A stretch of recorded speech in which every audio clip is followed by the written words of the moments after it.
Ледовая арена «Башлоам» хоккейной академии имени Фетисова приняла на своем льду юношеский турнир по хоккею на Кубок МВД по Республике Ингушетия, проводимый в рамках оперативно-профилактических мероприятий «Дети России».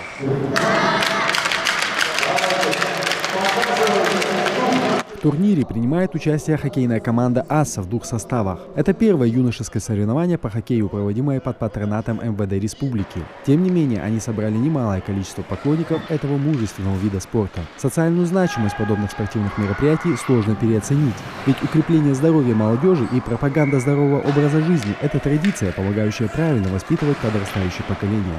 В числе участников юный полузащитник хоккейной команды «Аса» Абдуллах Мудалиев, который не намерен останавливаться в повышении уровня мастерства хоккеиста и понимает, какой вред несут пагубные привычки.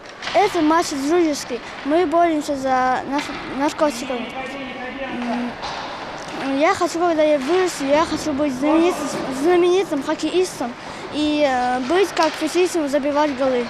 Для детей этот турнир – настоящий спортивный праздник. Эмоции зашкаливают как у игроков, так и у зрителей. Инициатор соревнования – региональное управление по наркоконтролю. И для них это не разовое событие, а целая программа мероприятий, нацеленная на воспитание нового поколения атлетов. Данное мероприятие мы проводим в рамках оперативно-профилактической операции «Дети России». Операция носит всероссийский характер. Приурочена она к противодействию незаконному обороту наркотиков, в первую очередь, чтобы приобщить нашу молодежь, наших детей к здоровому образу жизни, к спорту, чтобы они знали, что наркотики приносят только зло.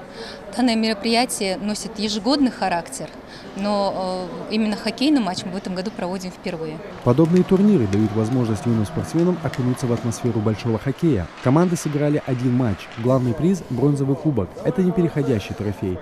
То есть команда-победитель заберет его в свой музей наград. Хотя, как признается нападающий команды «Белых», главное не победа, а полезное времяпрепровождение. Счет 5-0.